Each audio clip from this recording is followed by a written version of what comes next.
Welcome to PSYCOW. My name is Kyle. I'm Stacy. And this week I have a fellow Kyle on the show.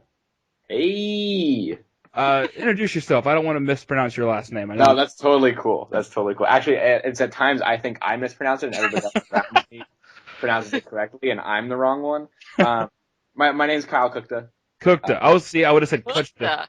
That's all right. That's what everybody goes for, and that's totally okay. I respond to all. Well, Kyle is in the works. He's making an amazing documentary that Stacy and I have been very interested in for a while now, and it's almost done, right? May is when it's due to come out. Yeah, it's a little bit of a whole thing because it's doubling as my senior film to get my BFA in film at Syracuse University. Right. So I've been working on a sort of separate version of it for this final project that I have, and then there's going to be a extended version, if you will, that it's going to be a little bit later than May now, but hoping to get it done like June, July, and then premiere it either in August or September. And Nice. Tell everyone what the film's about. It's called Fantasm, not Don Coscarelli's Phantasm, nor the strange European softcore pornography film from the Wait 70s. a minute. Yeah. Oh yeah. Did not know about this. Yeah, no, gotta come up with some sort of subtitle to differentiate from that guy. Not But, the porn. That's what you should just say. Yeah, not Phantasm, not porn. But it's a documentary about horror conventions and the kind of the horror community and how devoted we get to the genre, and specifically how devoted we are when we all get together and celebrate the genre that we all love. Very true. When we went, I mean, I've been to conventions before, but never really with my friends. And when Stacy and myself and Josh went as JewCow and Modern Cinema this last time to HorrorHound, it was amazing. I mean, just the camaraderie between everybody, and then you have the people that even look kind of funny, but then end up being amazingly nice. Yeah. Oh yeah. The weirder they look, the nicer they are, I think. So true. So how many conventions have you been to? Well, for this documentary, I've been to 6. Altogether, I believe 11 or 12. Probably checking on that. But yeah, I had started going when I was 15, and I'm from Connecticut, so I went to Rock and Shock in Worcester, Massachusetts all the time because it was about an hour away. Right. Oh, I'm jealous of that one. And it's a great convention. And I would go, like, my parents would take me every year, like, when I was in high school. And that was my one and only. There was a Monster Mania that happened in Connecticut, once. It was one and done, for some odd reason that we went to one time, which was really cool too. But then I'd gone to a convention for 3 years, after I came to college, which is sort of where Phantasm came from. I was just like really missing going to a convention. It was kind of a bummer. I was just like, man, I really want to go again. Right. You know? And luckily one popped up in Syracuse. It was super small. It was its first year, but it was enough to like kind of fuel me to try to go to another one. It was called Syracuse at the time, and then they transformed the name to Scaricon because they had to find another venue. But that's kind of where Phantasm came from. Awesome. Do you have any stories because basically I know when I do conventions, I always look at like the list of people that are coming, and that kind of makes me decide as if, do I really want to spend this much money to travel everywhere and everything? That I'm like, you know what? Yes, I do, because you always meet new people and everything like that, which makes it even better. Yeah. But do you have any crazy stories about maybe like your first convention, meeting people, meeting celebrities? Yeah. I wouldn't say crazy stories. Actually, I wouldn't say crazy because, like I said, I was 15, between 15 and 17, and I was like going to my first conventions, and I would always go with my parents, so I wouldn't have that kind of interaction that everybody else gets to have. Nobody's trying to talk to a 15-year-old who like is with his parents. But some kind of cool things was the first convention I went to, Rocket Shock, 2006, I believe. Michael Rooker was there, and they had a sneak preview of Slither, or like a surprise screening of Slither. Right. So he presented it, and we saw it. Years later, my roommate and my best friend Evan, we were talking about Michael Rooker and just movies at one point, and we were talking about Slither, and he told me that he saw Slither at a convention, and it happened to be the same convention. So we were in the same room at the same time, had no idea who each other were, and years later we're best friends and roommates, and he's going to be the best man at my wedding. Awesome. Oh, it's awesome. So yeah, it's super weird. That's a sweet story. That kind of got me teary-eyed. He's the best man. And I mean, like just shooting this documentary, it's been super overwhelming just because like there's so many people I've met and so many friends I've made already, and like keeping in touch with them and just seeing how, like, because it started out just talking about like what a convention was, and then it started to become like how there's like this big happy family of horror fans and horror friends that only see each other once or twice a year. And then I started feeling that, like I was just like, I thought I was just documenting it, and then all of a sudden like I became a part of it that I wasn't a part of when I was a teenager. Right. So that, I mean, like, unfortunately it's not a specific story, but it's just like, that's like this crazy energy that a convention has. That, No, I totally understand, because, you know, there's definitely those people out of the handful I've been to in my life, like now, just doing the couple that I have, you know, you find those people that you met the first time, then you kind of become friends over time, and then you see each other at all these different conventions. And I know you know who I'm talking about when I say Christy Jett. Yeah. It was one of the most lovely people in the world. She was like my favorite person to find at any of these conventions. Yeah. Yeah, no, Christy's great. She pretty much tackled you, Stacy, when we were at HorrorHound. I know. She was so excited to see you. No, she's great. I love Christy. Well, you brought up Michael Rooker, and I have to ask. Okay, you lucked out because you got to go to a con where Michael Rooker was there before this goddamn Walking Dead mess happened. And I really wanted to meet Michael Rooker when I went to HorrorHound because he's just a cool guy. Yeah. Especially just from Henry and, like he said, Slither. Right, exactly. So I wanted to go there and meet him, but his line was incredibly long because, of course, everyone wants to meet the redneck from Walking Dead. And do you like The Walking Dead? I have not watched it. I love you too. I don't watch it either. I watched the first season and then I was over it. I shouldn't say I haven't watched it. I watched the first 2 episodes, and I'm just really bad at watching TV. I'm super, like, even if I get like a season, it's taken me a really, really long time. It's taken me 2 years to get through Twin Peaks. I'm horrible at watching TV. I was entertained. It was interesting. It like dragged a little bit when I was watching it, but I mean, I don't blame the show. I usually just blame me because I'm horrible at watching it. Right.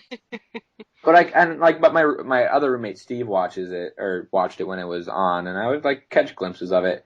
And I just like, I couldn't follow. It was already the 3rd season. I was far behind, and I was not. There were no signs of me catching up by any means. So I stayed out of it. But yeah, it's just an overrated show, and it sucks that I couldn't meet Michael Rooker. But I mean, he goes to every convention known to man. Oh, so. He is all around. So so is Norman Reedus. Yeah. Mm-hmm. And he was really nice at HorrorHound as well, staying really late to sign autographs because the line was so long. Yeah, I mean, I hear great things about those guys. I haven't heard anything negative about it. I've only heard negative about the lines that they have. Are there any people that you've met that you do have negative stories about that were kind of maybe douchey for you to meet? No, I think, it was resolved. I had met Tom Savini on a off day for him. A lot of people say he goes back and forth. Yeah. But and I at the time didn't know that I was a fragile soul. I was kind of bummed. I was like, man, but he has been around for a long time. He's seen a lot of stuff at conventions, and I think it was just one of those things where he was just like, out of it. And it wasn't super negative. It just like wasn't what I expected it. And I think I had super high expectations, and then the other one was like he was having an off day. So then I met him again, and he was super nice. He was a good dude. So like it upset me a little bit at the time, but I haven't met anybody else that was really a bummer or anything like that. No. I'm a huge Tom Savini fan. I mean, I haven't decapitated tattoo on my arm, and I'm a big fan of his. And I had not heard that he was kind of an ass sometimes at conventions. And like a week before we went to HorrorHound, Stacey's like, he's kind of an asshole at HorrorHound or at horror conventions. I've heard, and that kind of like broke my heart. I was like, no, not Tom. And when I went there, he was, and I kept missing him. Like we had the booth, and he was just everywhere. Apparently, he came to the table every time I wasn't there. Oh, yeah. Every time you left, you would walk by, and I'm like, well. I would see his ass, like, walking away. I'm like, damn! So finally I went to meet him, and you can tell, I think I don't think he's a bad guy. I think he just doesn't really want to do conventions as much as people want him to be there. Yeah. I think he's tired of it. I mean, there's a lot of people like that. Like, I was surprised to see Pat Priest there. Mm-hmm. I think there's, I mean, when you're in the business for that long, and I know a lot. I'm 21-year-old. When you're in the business, sound like I'm a John Carpenter. That's another one that didn't want to be there. Yeah, it was just, I think that like as much you want to please your fans and you want to be there for your fans, but it just gets tiring, like having to do that. Oh yeah. So it makes this weird balance. So. I mean, just sitting there for 8 hours a day, just signing your name. The same thing over and over again. Because I felt so bad when I met John Carpenter because he had a guy at the front of the door asking, "What do you want him to write?" And normally I walk up and they write whatever. I don't care. You just write whatever you want. Yeah. So he had me, and I was like, I didn't know what to say, and so finally after like 20 minutes, I was like, was that the Boogeyman? And so when I got to him, he was like, I've written this about 4 million times. I was like, I'm sorry. Dude, that's when you take it, run away, and start crying. Yeah, I know, like, you broke my heart. I'm sorry, Mr. Carpenter! You couldn't take pictures with him unless you, like, did a little photo op. So my friend, Josh is, like, sitting there with like, the camera trying to get a picture of us at the same time, and I lean in real close. Yeah, no, we were just talking about, before we got on here, like, kind of older horror stars and how it's like you want to see them, but then like because you're worried that they may not be at the next convention, and I don't mean that in like a morbid way, just mean like because they get old and tired, and I like that was my feeling with Carpenter, and I didn't meet him at HorrorHound, and I'm afraid that might have been one of my last times to do that, so that really sucks. That's how we felt too. We had to be there. Yeah, and I get that way too. Like, I'm not sure, if somebody's going to do this anymore, and then, you kind of pass them up, and you're like, man, like that might have been my last shot to ever do that again. I have not. George Romero is the person who got me into horror films, and he was going to be at the first convention I went to, and like part of me was going because the Devil's Rejects cast was going to be there, and I loved that movie. I still do, but like loved it a lot at the time. That's what got me into fandom. But then at the same time, like George Romero and his Dead series is what got me more into like the past fandom and what is like not classic horror, but like classic contemporary horror, if that makes sense. And just like what does that mean? That second wave of horror. And so I was super excited he was going to be there. And then he canceled, and he hasn't appeared at a convention since, I don't think. I think he was at one in Europe, but that's it. And I was so bummed, and I'm still pretty bummed about it. But I'm hoping to run into him another time. Yeah, I think he was actually in Vegas not that long ago. Really? Yeah, so one of my friends lives in Vegas, and she has a picture with him, and I was like, where did this? She was like, he was just somewhere, and I was like, all right. I don't think he signs. He might make appearances, but I don't think he signs, for whatever reason. But I don't know. I haven't heard of him being at another lineup in I don't know how long. So maybe one day. You've been doing the conventions for a while, for a couple of years, and I started not that long ago as well, doing the whole conventions, going to them and everything. I have noticed, kind of a change. I'm not nothing against people or anything like that, but Yeah. change in like prices Mm-hmm. and people signing and everything. Do you think for the celebrities it's becoming, well, I think it's always been kind of more about money, but do you feel like it's getting more and more like we just want your money and then get out? I don't think so. Well, yes and no. I think it's all very relative to the person and Mm-hmm. to the The age. main person I'm thinking of is not even somebody that comes to horror conventions. I'm thinking of Stan Lee.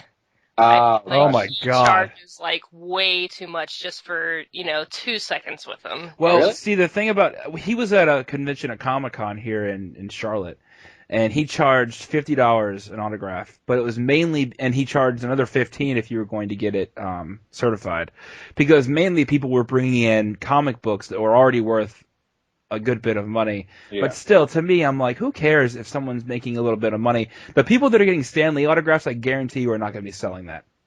Yeah. I mean, and the thing about, I don't know, the Stanley one, I almost slightly understand. I don't know. I didn't know he charged that much, actually. That was, Well, sometimes you see someone like, I mean, I'll throw out a name. Like when I was at, again, HorrorHound's the main one that I've been to in the Yeah. last like 3 years, so I'll, Yep. I'll probably talk about that most. Yep. But I don't mind paying $20 to get an autograph because I appreciate that they're there. I appreciate that I get the chance to meet people like Bill Moseley and Sid Haig and Tom Yeah. Savini and stuff, in hopes that I meet like Pam Grier and she'll sign the same picture of Sid Haig and all that kind of stuff. But when I walk over to Michael Madsen's booth and he's like $35, I'm like, what? Mm-hmm. No, you were just Yeah. Mr. Blonde and you were the dude in Kill Bill. That's really and Free Willy if you want me to go there. Mm-hmm. How good is Free Willy, though? Yeah, I know. That's what I should bring the picture. It's a horror con. It's a horror con. I bring a picture of him and Free Willy. He's like, seriously? Yeah, I understand like the That's when he bigger name signs for free. celebrities. Yeah. I understand the bigger name celebrities Mhm. like asking for a little bit more because it's a big name. It's Yeah. a big Yeah. person. They're taking their time out and you're like, I kind of get it, I guess. It still stinks, but you're like, I get it. But I mean, I had never experienced that until I met Rosario Dawson back in like 2006. It was really like my first convention. Yeah. And it was like $25, and I was like, oh, worth it. Yeah. Right. Oh man, that's pretty awesome, actually. I just think that people are agents and actors and filmmakers alike are recognizing that horror is a marketable market.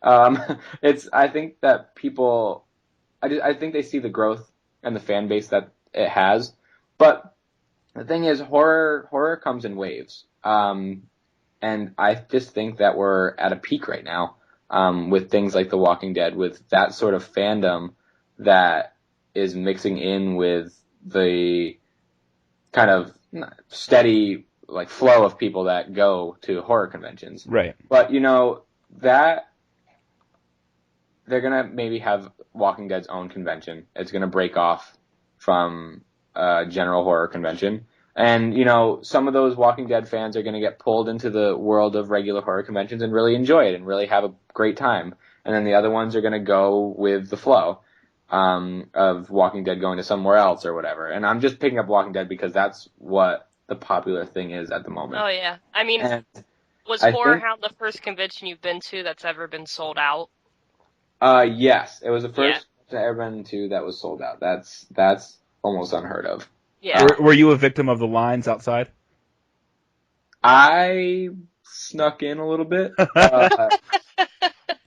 Since I had the camera, I kind of finagled my way past the lines. Doesn't mean I didn't get caught in the crowds inside. Right. That was hellish.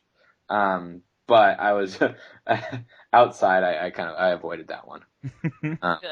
Good. But I just think that agents and actors and they see that it's marketable. So if you can, but you also have to have some sort of interest in meeting your fans and meeting the people who have supported you to continue to support you and like be interested. So I think there's a balance to it.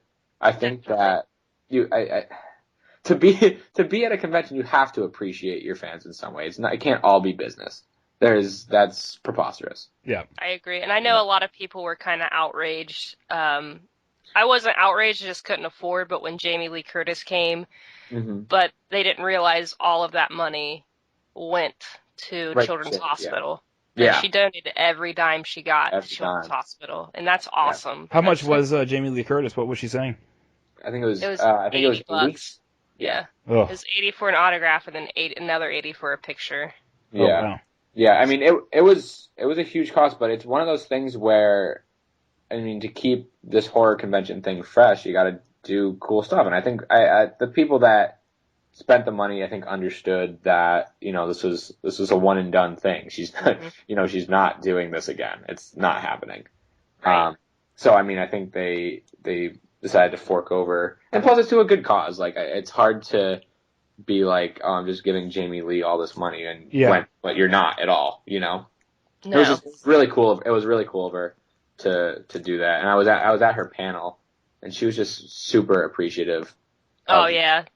It was really cool. Did you see the next HorrorHound issue? Well, it might have been a couple after, where she wrote like a huge thank you letter to everybody. Yeah. That was awesome. I mean, that stuff is just super cool. I'm just so like, because that's what makes me think of, like, you know, people who would never ever do a convention. They have to appreciate their fans in some way, and then like she comes and does one, and it's just, I don't know, it was really cool. Yeah, I have to agree. Now, the one person that I met that to this day gets a bad rep for doing horror conventions and everything, and everybody has had not very good experiences with, was Linda Blair. And I actually had a good experience with her, and I loved her to pieces, but I will admit I'm deathly afraid to try to meet her again, because maybe I just got her at a good time, and then trying to meet her again, it might not be such a good time. But I've actually never heard anything about Linda Blair. I had no idea. Really? Yeah. I've heard a lot. Like, literally people that were in the same line as I was, like, she was a total bitch to me, and I was like, really? Like, she was so nice to me. She was such a sweetheart. But at the same time, you know, not everybody acts the same. Yeah. You know, it's hard to read people sometimes, and Totally. you know, it just comes down to that. But you know, it's one of those things where 95% of everything you experience at a horror convention is going to be great, I think. And you just have to try to balance out that 5% with everything else good that's happened. And I know that, like, I mean, we're horror fans, that we're super devoted and we care a lot. We're super passionate. We're some of the most passionate fans you'll ever meet. So when something like that happens, it's really, really tough to take that and to kind of, you know, not get over it is not the right term, but I'll say it for now. Get over it and, like, you know, deal with the whatever had upset you about it. It's just it's tough. But you know, you just gotta try to take into consideration everything awesome that also happened. Right. There were times at HorrorHound when both you and I, Stacey, we had, like, not bad experiences, but there were times where we were like, oh, that's kind of a bummer. Yeah. But when I went into, I think, Stacey, it was you and me. We went to see Robert Patrick, and that man loves everybody. Yeah. And that made me, like, that makes your, like, whole weekend when, like, you have someone that you've looked up to or have seen, because, you know, like, Terminator 2 was the first movie, one of the first movies I saw as a kid that I can fully remember. Yeah. And I watched it so many times, and just being able to meet him, he just, like, took time with every single person. And the line wasn't long, but I mean, it was longer because he'd spend like 3 or 4 minutes with one person, which was fine. Like, I was like, that's awesome. To me, that's so cool to take that much time with one person, just get to know them and just high five them and take a picture and leave. Mm-hmm. Right. Yeah. Go ahead. I'm sorry. No, you go. I was gonna rabble on about the same thing, so I'm not gonna. I'm gonna do the same exact thing. I was just gonna say, sometimes it's the people, like, I wanted to meet Robert Patrick, but for me, when I go to horror conventions, I'm like, here's my list of, like, I must meet this person and, like, maybe this person. Yeah. And Robert Patrick was kind of on that maybe I'll meet him list, and, you know, he ended up being the highlight of the convention for celebrity-wise for me. Yeah. You know, it's stuff like that, too, that really makes it awesome. He and Sid Haig both. Sid Haig sat down with me, and we chatted for a little bit. That's really cool. For me, that person who you were just like, yeah, they're, like, not, like, highly ranked on your list, but ended up being really cool. David Naughton. He was super cool. Oh, really?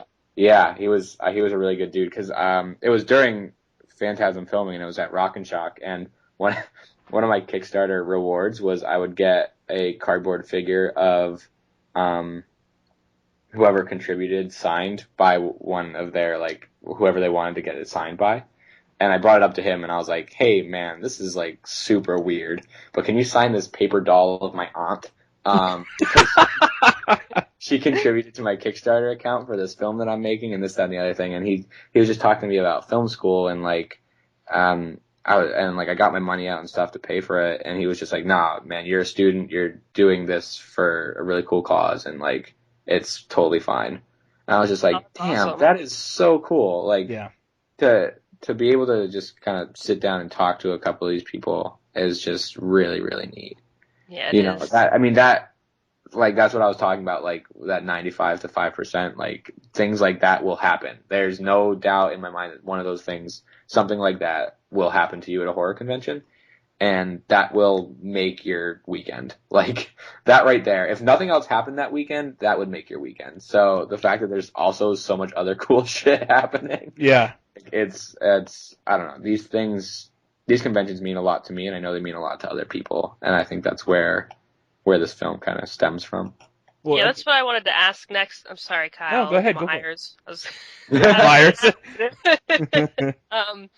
You know, we all love the horror convention and everything, and I wanted to ask what gave you the idea for, this would be a good idea to make a documentary, because to me, what you're doing is freaking genius. Yeah, that's what we were saying before you were on. Thanks, guys. That means a lot. Thank you. That really means a lot. I'm sorry. What did you ask? that was super nice, and then I was like, "Oh shit, what?" I don't even know what the question was. No, it's cool. What gave you the idea? Like I should document this to show everybody. Like basically the horror world's just a big family. Yeah. Well, like I said before, part of it was just like part of it was like a selfish thing. I was like, man, I really miss going to conventions, so like I should go. But then the other part of it was I was realizing that in high school there wasn't a lot of people I connected with about this, and I would go to the conventions and I like have a couple friends that I would talk to about it, and like my family would go. My family actually really liked it too, which is cool. There's a picture of I think she was 7 or 8-year-old sister at the time, being held up by Gary Clark from Day of the Dead, and just like having a blast. She had 102 fever, but she still like really, really wanted to go. And then in high school I didn't have a lot of people to connect with on this level, and like I said, excuse me. Oh, I'm very sick. I'm sorry. So I didn't connect with too many people, but then I left and didn't go to a convention for a few years. But I stayed connected with like a lot of the businesses that I liked, like a business like Fright Rags, or I would stay connected to some podcasts or stuff like that. And I would kind of realize that they were making a lot of friends at conventions, and they were meeting a lot of people at conventions, which is something I never got to experience. So for that reason, I wanted to go back and just like be an adult at a convention, Right? And just like really be a human being and be a person and be able to share my love that I wasn't able to share in high school and even into college. Like there aren't a lot of people here that I share my love with now. Like it's a little infectious for a lot of my roommates and my friends now. I'll show them a horror movie and I'll make sure it's a good one, and they'll like really like it and they'll dig it and they'll start to understand why I like this so much. But I don't want to necessarily have to do all the work. I want to talk to people who already know sometimes. Right. And that's like, it was just this huge thing. I was like, man, like people don't know that people like me that love horror films as much as I do, if not more, exist, and that they have a meeting place for it. Like this is the epitome of fandom for horror fans. Like if you go to one of these conventions, it is something that you look forward to all year. Like it is something you are so excited for. And other people who aren't, or like who are outside of this horror realm have no idea about it. Like you'll go to these conventions and you'll go to the gas station down the street and they'll just be like, I didn't know that there's this many people who like horror movies. Like they did not know this group of people existed. So Yes. I wanted to be the person that brought kind of the outside world, held their hand and brought them into what they might think is a scary thing or might think is this really weird group of people, and show them that like we're really awesome and we're super passionate and we have a lot of fun and we're pretty normal too. Right. You know, like I wanted to be the person who like brought people to that and who informed them that this exists and it's cool and it's a lot of fun. And like, I mean, you don't have to come to a horror convention, but you should know that it exists and these people are really awesome. Oh, yeah. I mean, I absolutely plan on, because every time I go to a convention, my mom's like a really close friend of mine, and she's the one who taught me about horror movies. Yeah. And every time I go to a convention, I have to tell her like how awesome it was, who I met, and she's just kind of like, oh, that's cool and everything. So I totally plan on when your documentary comes out being like, Mom, you have to watch this. Like, we're going to get you to come to some horror conventions sometime or something, because you'll love it. It's absolutely a blast. Like just seeing people, like when you're a kid, you love the monster. I love the Monster Squad, and then seeing the whole entire Monster Squad in front of me it's mind blowing. You're just like, you guys are my whole childhood, like, and here you are. That's really cool. Yeah, that's awesome. That's really cool that your mom like did that for you. I mean, that's what my mom did for me too. She was the first person who took me to conventions. Yeah, that's awesome. That is. That's just, it's so cool that like, and I didn't realize it at the time, but like, she like spent a lot of money, and I feel so bad now. Like, I feel it is expensive. I had no idea. I had no concept of what that was, and I was like, shit. I owe her a lot. But it was one of those things that she started looking forward to. Like she met Doug Bradley and she like fell in love with that man. We went to one of his panels and like she was like he was telling a story and he needed a volunteer to explain like what they did in the scene, and like my mom like jumped up and was like super excited about it.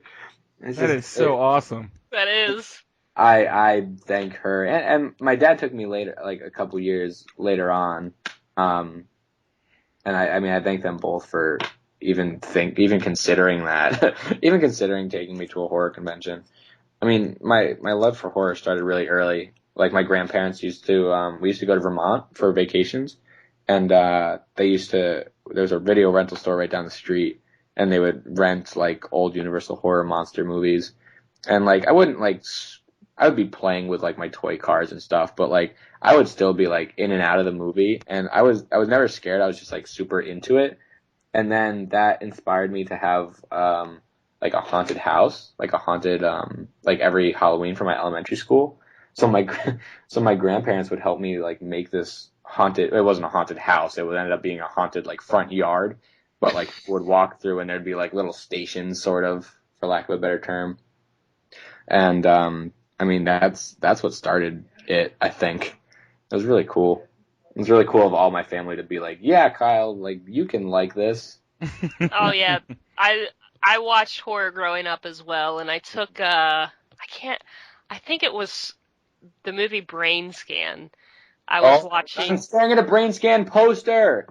Did you get the one from, Electric Zombie? Yes, I totally bought it too. Yeah, it is right above my turntable, right above my desk. I'm like staring at it as we talk. I am too. It's literally right in front of my face right now.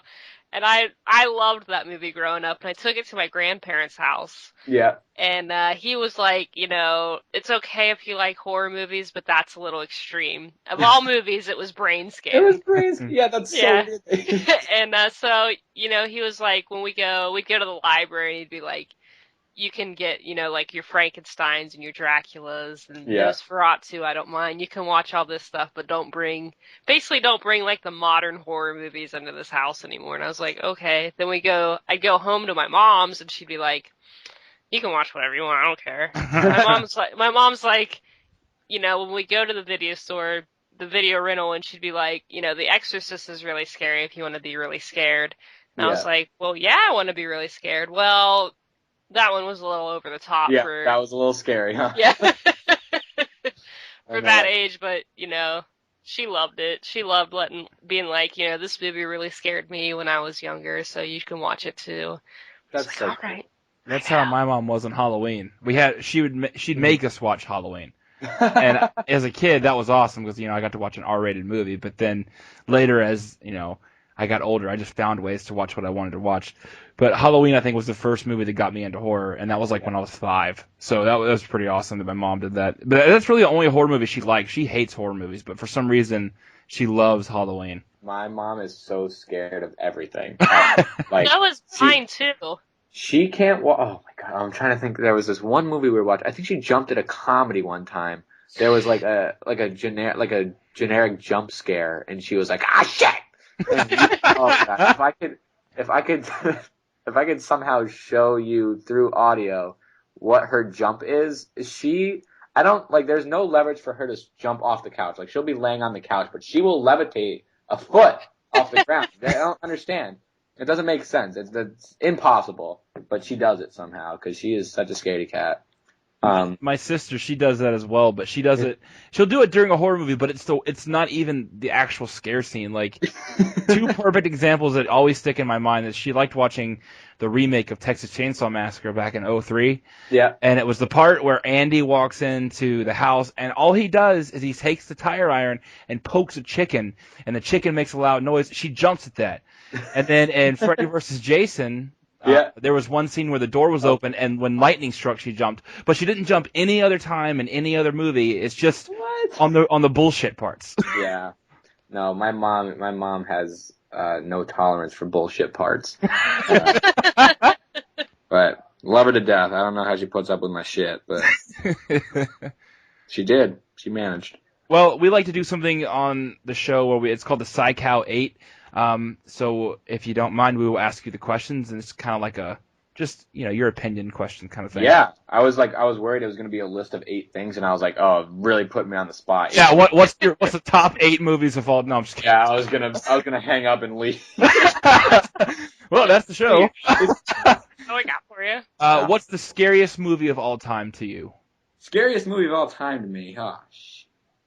I guess I'm still putting you on the spot. No, that's still putting me on the spot.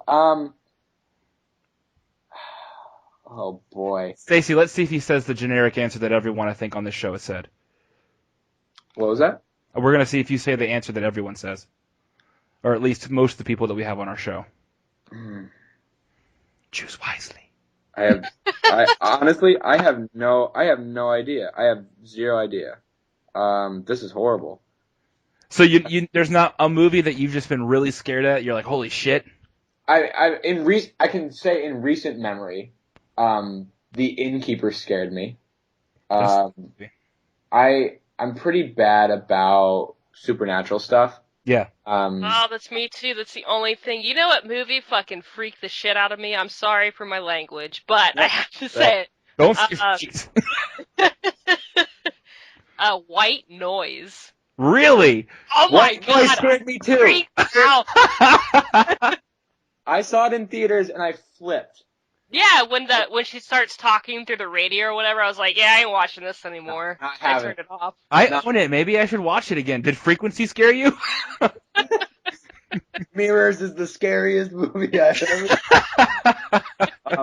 Actually, I'm sorry. That leads me to the first horror movie I ever saw in theaters was The Grudge. And I actually give The Grudge a lot of credit for getting me into horror now. And I don't like to admit that a lot, but my eyes burned at the end of the movie because of eating the popcorn and covering my eyes so much. And my eyes burned for other reasons. Everybody gives me crap all the time, and I deserve it. Oh no, we love shitty movies. Like Stacy and I, that's all we really watch now, are just terrible B-list movies because that's our favorite kind. Oh yeah, I wish I should go back and watch it now. I haven't watched it since I was 12, and like I had stopped having those Halloween parties I was talking to you about, so I didn't really have like an outlet for like the horror that I liked, and and The Grudge was like the the gateway into where I'm at now. So I give The Grudge a lot of credit, Okay. which just sucks. I love the Ginger Dead Man. Oh, me too. Oh no. Gary Busey's Chompers, you can't go wrong. Oh. That's what we're talking about. We love shit eat movies. That's amazing. Stacey, do you want to ask the next question? You want me to ask it? You got it up? I got it up. It took a minute for me to get it. But number 2. Yeah, sorry for the lack of answer for the first one. No, that's fine. Number 2. What's the best movie you've seen in the last 5 years? Best movie I've seen in the last 5 years. Oh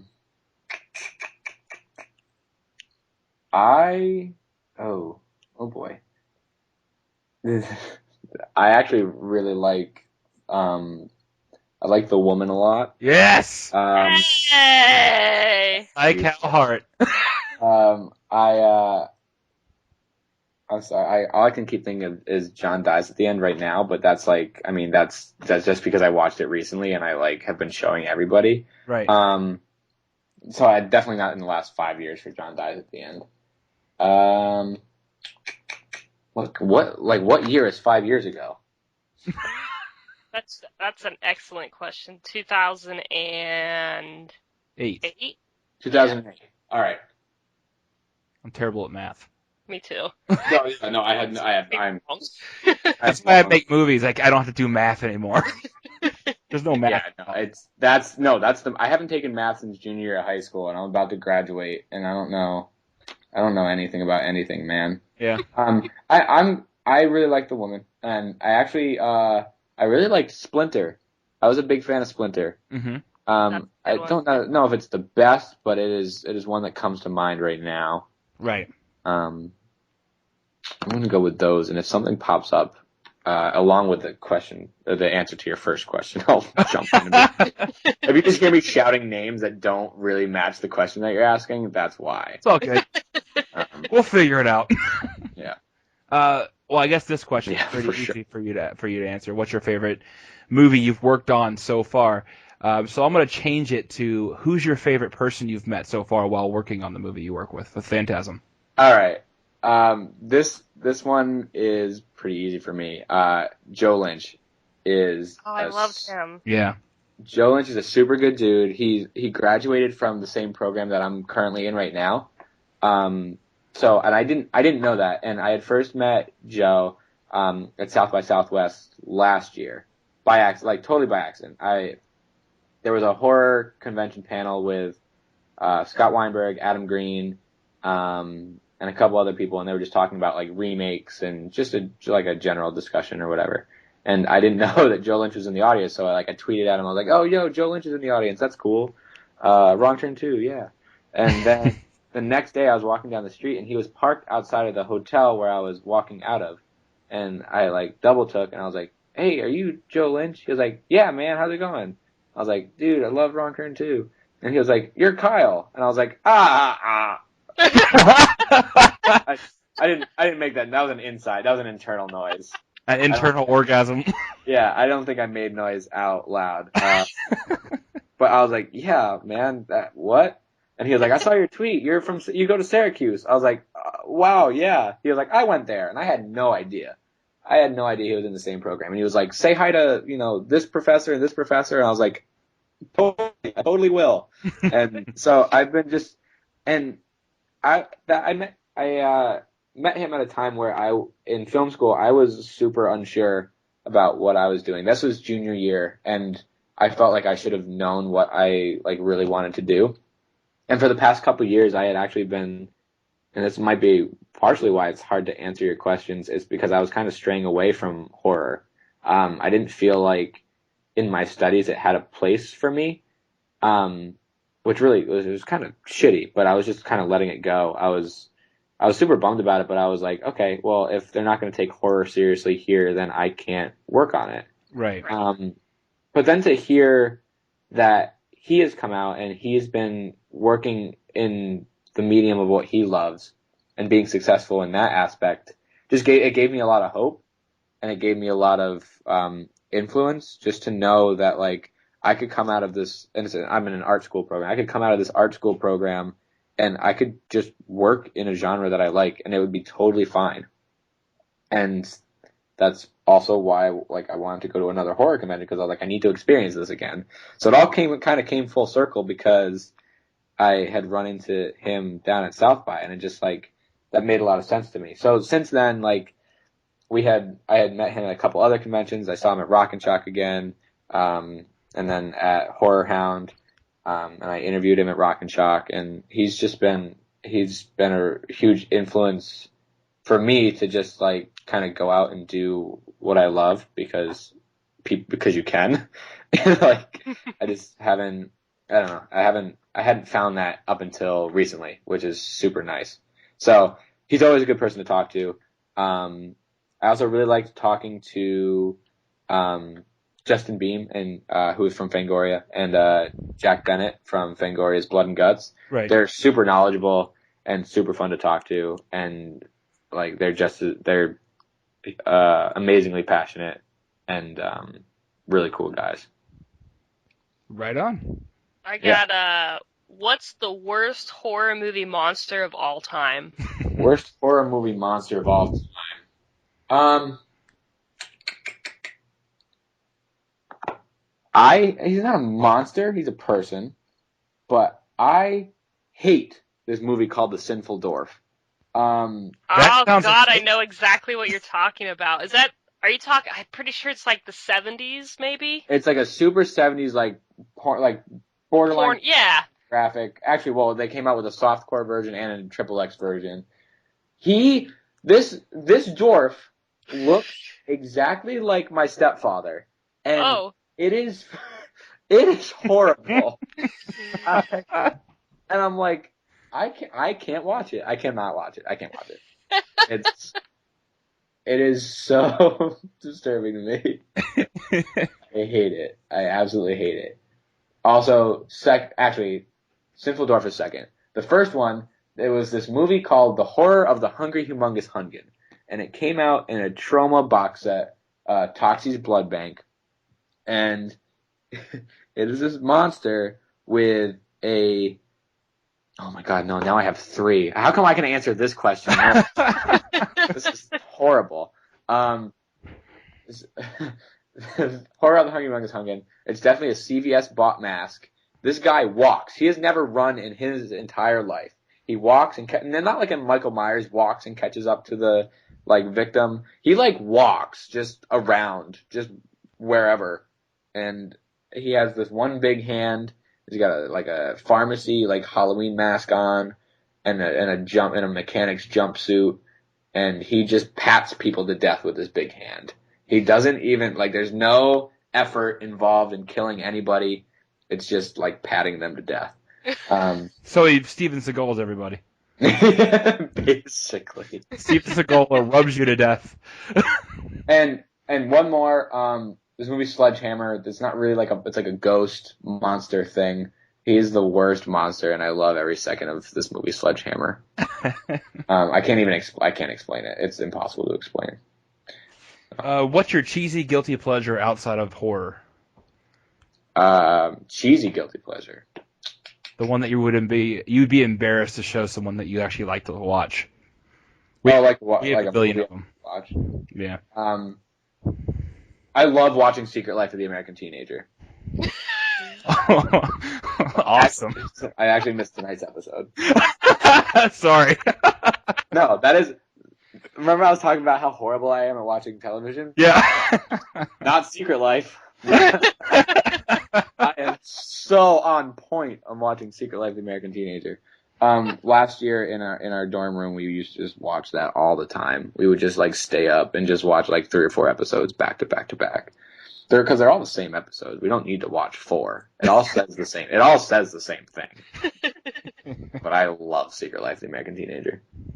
I was also a huge fan of wedding shows, but that's partially because my fiance is we're getting married this summer, and she is she watches a lot of those, and I got hooked. There was a girl I went to high school with was in what's that? Is it Bridezilla or something like that? Oh no. Yeah, she was one of those. I didn't watch it because I wasn't. I watched like the TLC ones. Like there's this one called Four Weddings, and it's just like They compete. yeah, they compete for a honeymoon. I have a fiance too. And it's like it's so I don't know, it's fun to watch, surprisingly. So I'm big into TLC and like the TLC the Learning Channel and Secret Life of the American Teenager. Very, very good choices. Well, yes, that's a relative term. What do you think about rebooted and remade movies? Are you for them, against them, or just kind of don't care? I'm pretty indifferent. I initially get pretty upset when like I hear that a movie's being remade. But I've learned that I kind of need to go in with an individual standpoint and just kind of be pretty open-minded about it. Which is difficult. It's super hard to do that. I haven't seen the Evil Dead remake. I haven't either. Okay. Yeah. But I as long as Platinum Dunes doesn't touch it, I guess it's fine. But no, I liked the Friday the 13th remake. Actually, another movie that got me super into horror was the Dawn of the Dead remake. That one's really good. That and The Grudge, I give a lot of credit to for getting me to this fandom point in my life. I was pretty away from all the remakes too, but recently I've kind of been open-eyed to them because I saw the Texas Chainsaw 3D and I was so ready to rip that movie apart. Mm-hmm. And when I saw it, I really liked the way they did it, and I felt bad that I talked bad about it so much, and then like I watched it, and I'm like, oh, why did I do that? Yeah, I mean, like, yeah, you walk in and you're just like, yeah, it's a movie. Like, it just doesn't suck. That's one of my roommate's phrases. It's just like you just walk in, it's just like it doesn't suck. It's pretty all right. Or very okay is the other way we describe something. It's like it's very okay. But yeah, no, I just you have to take each one of them with a grain of salt.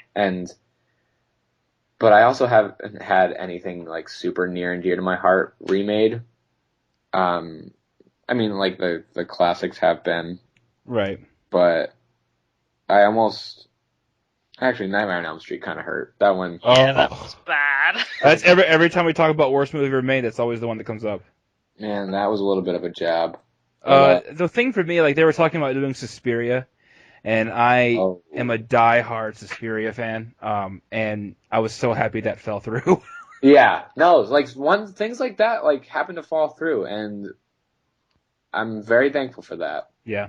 I'm super thankful for that. I just don't think that something like that would make sense to do. Right. I will say, if they ever remake The Exorcist, which I know it's going to happen some way, somehow, just think of me, because it'll be a very hard day for me. I will be in my room crying, like, constantly. But you know what? Send some flowers or something. Thanks. In the back of my head, I know I'm going to be like, but I'll totally go watch it. Right. You can't help it. Carrie's a little annoying to me right now. Oh yeah, I'm not into that whatsoever. That's a shot-for-shot remake. That's not even being their own brand. Like that's what we were talking about in the last episode. Oh boy. Yeah. No, I am not a fan. And I'm sure I like I was going to say I like her, but I don't remember her name. Chloe Moretz. Yeah, that's the one. I couldn't remember how to pronounce her last name. I like her a lot, and I'm sure she'll do a fine job. I'm sure Julianne Moore will manage to bring some other aspect to that character, too. Doesn't mean I don't... Whatever. I can't. Well, it's been done, too. I mean, they've already remade it once, and that was a pretty good remake. But just leave that one alone. Yeah, like, that's... I mean... Oh, whatever. My biggest thing about it, though, was that, and Stacy kind of sort of agrees with me, I guess, is that Chloe Moretz is a pretty girl. And I'm not saying that Angela Bettis or Sissy Spacek aren't pretty, but they were odd looking. They have their own quirk, too. Right. And Chloe Moretz looks like the girl that would be picking on Carrie, not Carrie. Exactly. Thank you. I was trying to explain that to my roommates, and they're like, I mean, she's like got a pointy nose. And I was like, it's not the point! has a pointy They're nose. trying to find the flaws, like, yeah. It's like, you don't understand. She was a vampire for a while. Right? Yeah. All right, what's your favorite movie decade? Favorite movie decade? Oh man, I'm a huge fan of. Oh my god. Okay, this is gonna be really dorky, but bear with me. I have an Excel spreadsheet of my movie collection, and I just looked the other day about what year I have most of, and I think one of them, like 1 year is like 2002, or two. I'm sorry, 2006. But the other one, I'm a huge fan of. I really like the mid 80s. I'm a huge fan of the mid 80s. I like the 80s too, and The I know a lot of highlight people love the 70s, but 80s is like, it's like cheesy, kind of. Yep.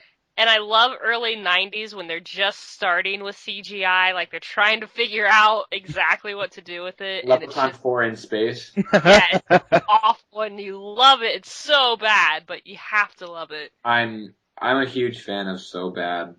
I It's am not, too. well, it's still not good, but like so bad, it's so bad that you can still like watch it and have a good time. The perfect movies to watch with a group of friends. Exactly, and that's a lot of like where it stemmed from for me, like showing people stuff. It's just like I remember I would always show. No, it wasn't Chopping Mall. Shit, what was it? I don't know. It was something. It was something good. And I would just like, I would always start people off like that. I would be like, this is going to be really fun. Don't worry. Like, it's going to be a blast. Well, as a horror fan, though, I realized that even though I own, thousands of DVDs and VHS and stuff like that, and most of them being horror, there are still a lot of horror movies that I haven't seen. Oh, Yeah. yeah. So what I did was I was like, fuck it, I should do a show where it's, for the first time, me and someone else, whether it be Stacy or someone outside of JewCow. Kyle, you should come on a bunch of times. We watch a movie that neither of us have seen that has, like, it's kind of like blasphemy. If you haven't seen that movie, then I thought it was a cool idea just to watch it and talk about it, because, I mean, everyone does YouTube reviews, but no one does the movie reviews that are terrible. So true. That's so weird because years ago I started, because I'm an avid collector too, but I collect faster than I watch. And I started a blog specifically to try to like help me get through some of these movies. I called it The Leftovers. Right. And I would watch a movie. I would kind of tell the story, like why I bought it, when I bought it, like why I have it, and why I never watched it ever.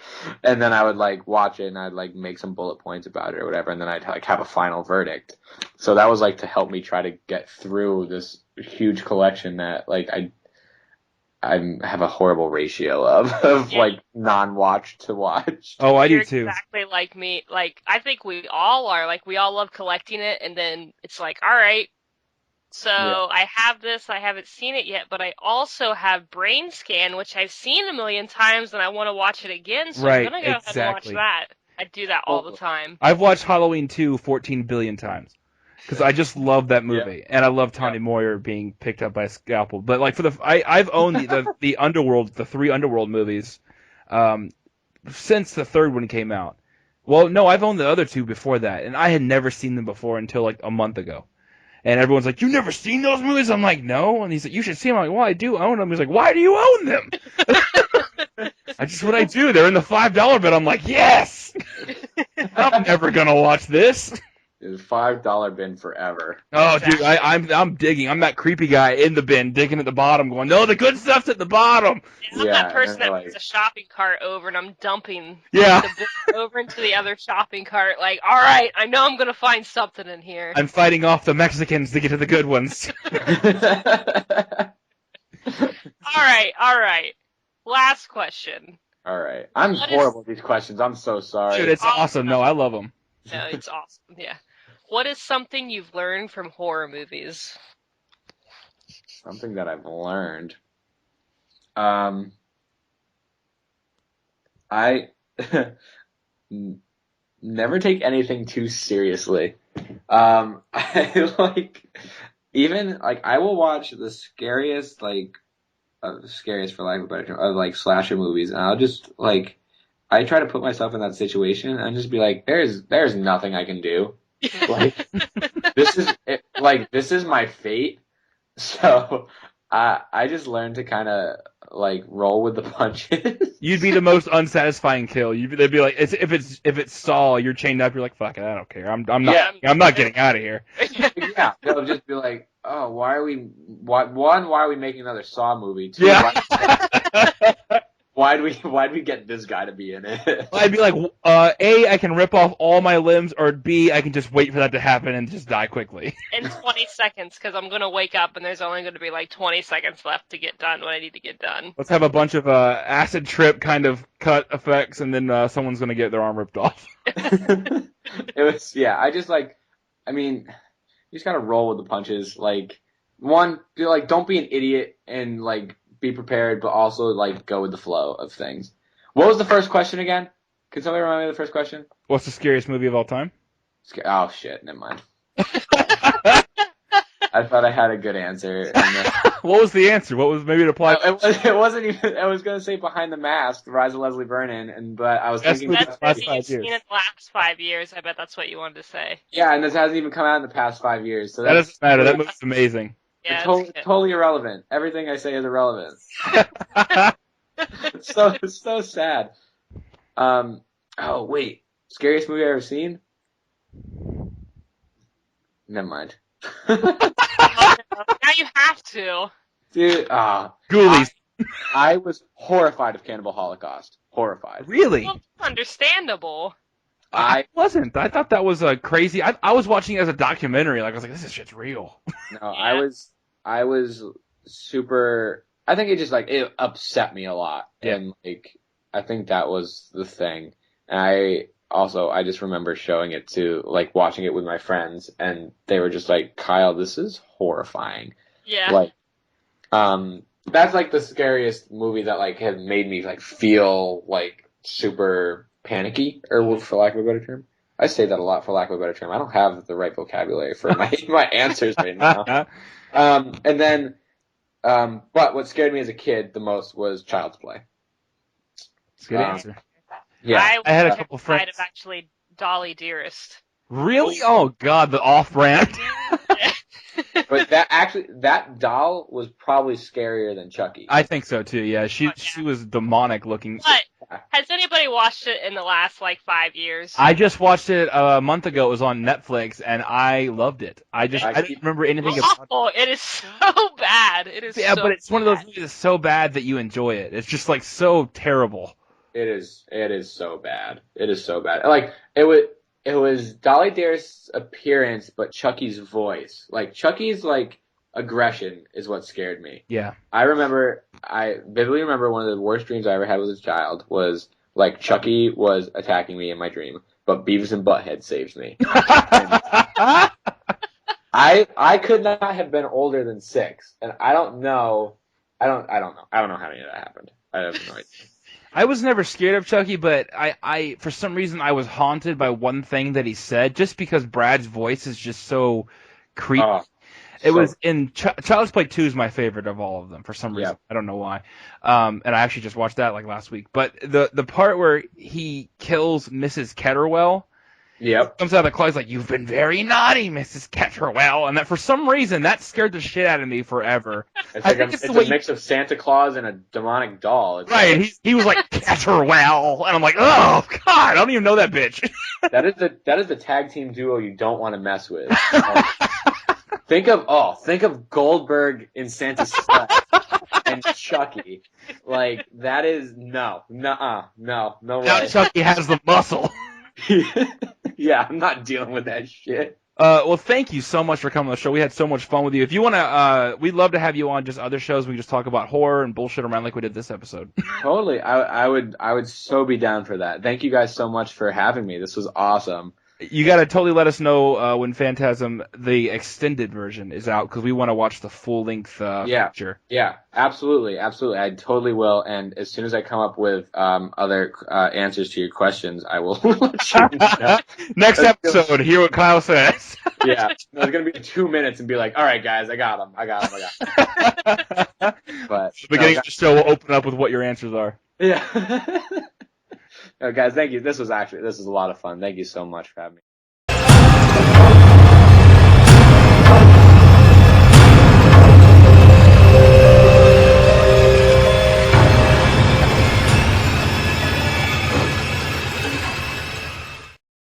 Thanks for listening to our podcast. Find us on Facebook at facebook.com/JewCowFTW. Check out our blog where you can listen and download our shows at JewCowFTW.blogspot.com. And find us on iTunes by simply searching for JewCow's Podcast Kingdom. And submit your questions to us at ask.fm/JewCow. We will answer them all each week on Undressed to Impress with a Girl.